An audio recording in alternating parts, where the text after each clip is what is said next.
What's up, guys? It's Ice, and today we're going to be showing off some of the new weekly update features. These are going to be some new custom enchantments that focus around PvP and a sort of a new supporting role, kind of like bards in HCF. So we're going to show off them one by one, starting with the two, I think it's just two charms that we've added. Okay. Yeah. Oh, yep. So I forgot to add. the, we have some helpers here. We got Bart, the one that created all of this cool stuff. We've got our three little testers, Matt DeBoss, Roars, and John C48, and they're going to be demonstrating some of this stuff. All right, go ahead, Bart. So the first charm is Clarity, which is in the chest here, along the right. It's Eye of Ender.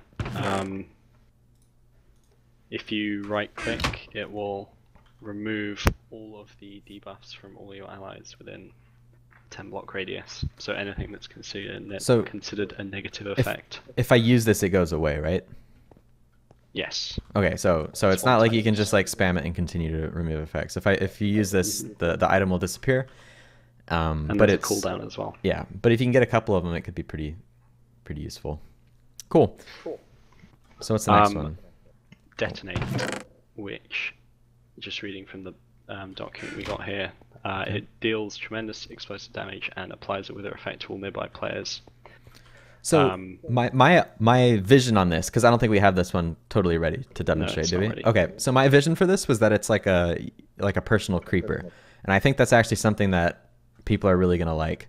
Instead of having to like move like a stupid little like dumb creeper around to the perfect spot to detonate, you like become the creeper. And so when you use the little charm, you'll hold it in your hand, it'll be an item, and you just like right click it and you'll detonate, injure all nearby players, and it'll blow up blocks. So you'll become a creeper. I really think that would be hilarious to watch people use in Durpulls and stuff. All right. After that, we have all the actual custom enchants, like the ones that are applied to armor, and all of these are going to be applied to gold armor only. So they're gonna sound overpowered and really useful, but they can only be used on gold armor, which means that you're gonna need a team to protect you. Otherwise it just won't work well. you'll get wrecked. And actually, most of the effects here are going to be affecting other people, not necessarily you. So it'll buff your team, not specifically you. All right, let's go down the list. So you've got 8 new enchants in total. So I guess we'll go straight into it. The first one is Rose Gold, which will, well, the description is 20% of melee damage taken while blocking equally heals allies in a 10 block radius. So 20% of all the melee damage that you'll take will be applied as health to all your allies. Right. So that's that applied on swords, by the way. So one of the keys here is keeping the gold person alive, because they're gonna provide a huge boost to the people around them. So if you're attacking the gold guy and he starts blocking with his sword, it's gonna continue to heal the players around him. So you have to sort of like decide, maybe you're gonna try to kill him quickly or you're gonna not attack him at all. But just putting like random damage on him is gonna heal people around, and it's not too overpowered. I know that sounds crazy, but it really isn't. 20% of the damage you do to this person, which is ultimately not going to be that much. I think it was like half a heart or like a heart. Yeah, it would be like half to 1 heart at most. Right, per hit. So it's about like nothing. Yeah, diamond swords with short 5 would be. But if you're wailing on the guy and he's alive, the guy in gold armor, and you're just gonna keep healing his buddies. There's not gonna be that many hits. Yeah. Well, you wouldn't want to. It will be effective in mass, but I think that'll be a really cool one. After that is Bloodhound, which I think is one of the more interesting ones. It's really cool. It's not a direct effect. It like, yeah. Tell them about it. So it's an enchantment applied to helmets, gold helmets only. So all of the enemies within a 20 block radius of you it'll kind of go through them. It'll count up how many health pots they have, and the person with the least health pots will get a effect placed above them that will be shown to all your allies, but no one else. So this is a great way in team fights. Oh, can I? How do I get one? Oh, is it in here? Oh, sick. Okay. If you wear the helmet, I think that might work. You should start playing fire over someone. Roars has I guess none or very few health pots. So this is if I'm in a team fight and I'm wearing this armor, my allies will be able to recognize the enemy that is like the most hurt, so we can focus them. So that makes whoever's wearing this really, really, really important. That's like one of the keys in team fights, is trying to identify the person that's weak and low, because if you can stop that person from fighting and like damaging you, then you have a greater chance to win. Okay. Yep. And that effect leads quite nicely onto another enchantment called Energize, which uses that same kind of effect, but if the person that has the least health pots dies, everyone within a radius of you, all your allies, their serrated strikes and skull splitter cooldowns will be refreshed. So if we identify that this person's super low or is low on pots, if you kill Rory right now, it would refresh my serrated strikes and my cool skull splitter. Yep. So that's pretty important, because those are two abilities that we have, the two MCMMO swords and axes abilities. Refreshing those would be huge in a fight. So what's after that? So it's probably best to use Bloodhound and Energize used together. Yep. Interruption, which is on gold chest plates.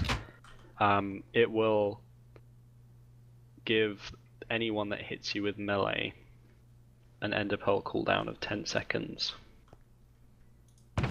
So if Ice was wearing it and I started hitting him, I would get, my cooldown would keep being set to 10 seconds basically. So the idea there, the reason that we decided to add that is because this gold player is going to be such a big target in fights, you want to make it so that somebody can't come in, like gank him and leave with no consequences.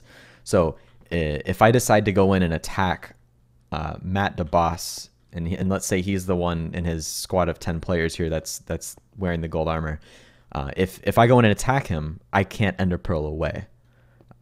So that's like one of the keys to prevent that person just from like getting ganked and then the person leaving, because that would be pretty dumb. So that's just a way to keep them alive or punish somebody for killing them, which is pretty cool. Yeah. So the next would be Blood Magic, which is on leggings. So any health pots that you drink or splash will be, the health from them will be distributed to the person within a radius of you with the least health. Only if, so the amount of health that it heals me for. So if I'm gonna put myself in game mode, if I splash a pot right now, it's not gonna heal me for anything. So it's not going to. Yeah, it's the health that you get. Right. From the pot. So I can't just sit here and spam health pots at the ground and heal my allies. I actually have to be damaged for it to work. That might be something we look at to balance, but ultimately I think spamming it at the ground is a really stupid mechanic. So that's why we're requiring you to actually be like healing yourself. It's like a sort of, it's like a I don't know, like it's a cooldown of sorts, but in like a really like not numbers way. I don't know what the word for that would be. It's like a soft cooldown. There you go. It's a soft cooldown. Yeah. All right. So the next one is Sacrifice on golden helmets. Mm-hmm. It's kind of a last resort enchant. Hopefully you won't need to use it, but if you die with it on, allies within 10 or 20 blocks, I forget which, it'll be balanced. We'll have to balance all these things. Yeah. Will be fully healed. So if you get killed, if your bard dies or if your support guy dies, then you got like a last ditch boost from them. Yep. I mean, pretty self-explanatory. The next one is Golden Treads on boots. I like these. I like this one a lot. I think this is like a really. We'll have to see what people think. I think it's going to be like a little controversial, but ultimately I think people are going to really like it. And we're not going to demonstrate it right now because it's not 100% working. But ultimately, what it does is if the guy wearing it starts sneaking, then including he and his buddies around him in a 10 block radius will take reduced knockback. We'll play with the exact percentage of like what that is, but that'll be very, very useful for castle and for other Koths that we might have, or really like any sort of situation where you don't want to get knocked off of something. It'll reduce your knockback for your allies and yourself. And finally, the last one is if you're wearing all gold armor. So if you're John C48 or Matt DeBoss and you're wearing all gold armor, you will give a passive regeneration buff to your nearby allies. We don't have a specific number that we're going to give out, but it's like all of these things, they'll be tweaked and balanced to make sure that they're fair. But it'll give, I think it's regen 1. It gives regen 1 to all your allies and also gives you resistance 2, but not your allies resistance 2, just the person to keep the person in gold armor alive. It'll give resistance 2 to them, and then it'll give their allies some regeneration. Yeah, awesome. Obviously on all of the gold armor you can put on all the normal enchants, so you can still have prot 4 on gold, but none of the other custom enchants will work on gold, so you can't have any of the other. I mean, it's trade-offs, isn't it? Yeah. So you're basically you're weak directly in combat, but you're actually you give a lot of strong buffs to your team. I really can't wait to see how this plays out, and I think we're going to try to do some sort of PvP based event, probably on an actual server. Maybe it's going to be like see who can hold the castle the longest in an hour or something like that. I'm not really sure what we're going to do. But we want to test this stuff out, and we want to see what it's like, and we want to see like the strategies people come up with for how these are used. And I think the castle is probably like the perfect place for that. So look forward to that this weekend. In terms of how to get these enchants, by the way, there's going to be a separate tier introduced on Roman and Jurassic, on top of the common, rare, epic, legendary. So the two servers with the new divination system will get when you click the little librarian, instead of just having it's a common, epic, rare, legendary, there will be a fifth one called support, and that's how you'll get books for this. It'll be pretty easy, hopefully. Yeah, because if it's too rare, then nobody wants to use it. So we're gonna make sure it's not too rare. So that it's easy enough to use, but to use well, that's up to you and your team.